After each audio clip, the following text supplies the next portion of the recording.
Welcome along to Film Talk. I'm Richard Edwards, and today we're talking about Wonder Woman 1984, the latest in the fantastic Wonder Woman franchise, and a follow-on to the absolutely terrific and huge blockbuster Wonder Woman from 2017. It stars, as before, Gal Gadot and Chris Pine, and is directed by Patty Jenkins. I need you. You know what you need to do.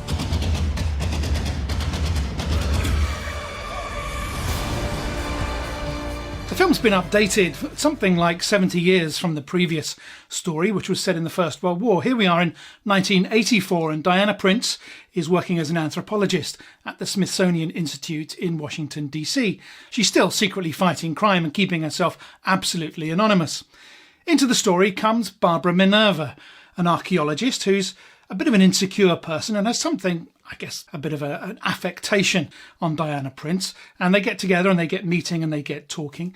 Also coming into the story is Maxwell Lord, a businessman who's got rather too many comparisons to a certain US president or former US president. But he's after a thing called the Dreamstone, and this is a mysterious device that allows people to have their wishes and dreams granted. Now, Diana Prince accidentally uses the Dreamstone. She doesn't realise that's what she's doing, as does Barbara Minerva, the archaeologist. Now, Wonder Woman has her wish granted, which is to have Steve Trevor, her love from the First World War, who's killed at the end of the first film, brought back to life and brought into the story in 1984. And Barbara Minerva has a desire to be turned into someone as glamorous, powerful and confident as Diana Prince. And miraculously, all their wishes are granted, and Barbara becomes Cheetah, one of the evil characters that Wonder Woman needs to fight.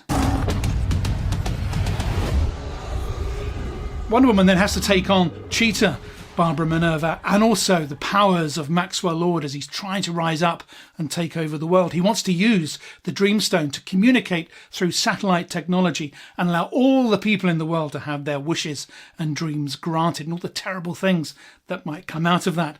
There's huge fights with Cheetah, a terrific battle scene inside the White House, and it really is action scene after action scene. And wonderful music from Hans Zimmer too, which really is a character in itself and really adds to the dimension and the excitement of the movie. I think Gal Gadot is absolutely amazing as Wonder Woman, as Diana Prince. She has a tremendous screen presence. She looks absolutely stunning, great physique, very tall, very powerful presence on screen. But there's also a very strong personality there too. It's not just about physique and appearance, but it's about the character, the personality, the strength of acting really comes across. And I think Gal Gadot does an absolutely stunning performance as Wonder Woman.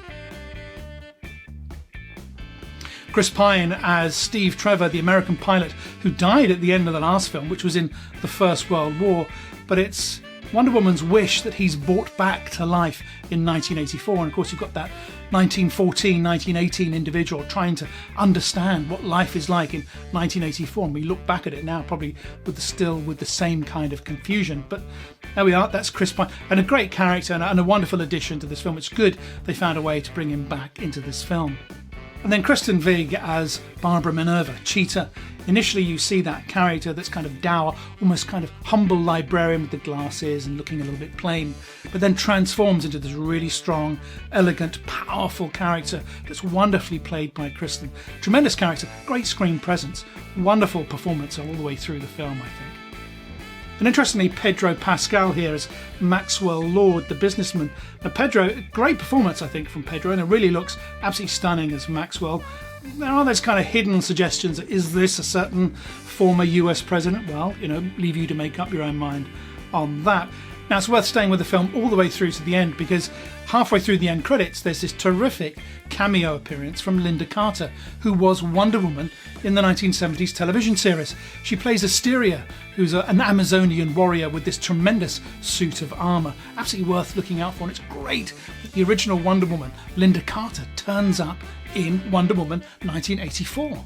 Production started in earnest in June 2018, and there was a 6-month shoot for this film. It's a very complex production, and there were locations in North America, Spain and in the UK. And a lot of the production work, studio production work, took place at Warner Brothers Studios in Leavesden in Hertfordshire, where they also made the Harry Potter films. All in all, I think this is an absolutely exciting movie. It's a great roller coaster of action and adventure all the way through. Great set pieces, great action as you'd expect from Wonder Woman, very athletic, looks great on screen, but some really good action sequences that go with that. Absolutely stunning performances from Gal Gadot, Chris Pine, Kristen Wiig, and all of the others in the cast, some of them reprising roles from the first film. There's a sequel planned to this, so a third in the season coming out, also to be directed by Patty Jenkins, and a spin-off around the Amazonian people, of which Patty Jenkins is going to be producing that film but not directing, is also planned for the future. So there's a lot to expect from the Wonder Woman franchise, and rightfully so. It's great from DC Comics, it's great for Warner Brothers, it's a refreshing breath of fresh air compared to all that Marvel universe that we've had up to now, so it's good to see Wonder Woman on the big screen. Go and see it on HBO Max, go and see it at your local cinema or wherever it might transpire to be in 2021. It's highly recommended, tremendous action film and great performances from Gal Gadot. She's absolutely amazing. She's wonderful, as you would expect, as Wonder Woman. It'd be great to know what you think, so do leave some comments down below. If you enjoyed the video, please subscribe to our channel and don't forget to hit that little bell icon to get a notification every time we release a new video. Thanks for watching, see you next time.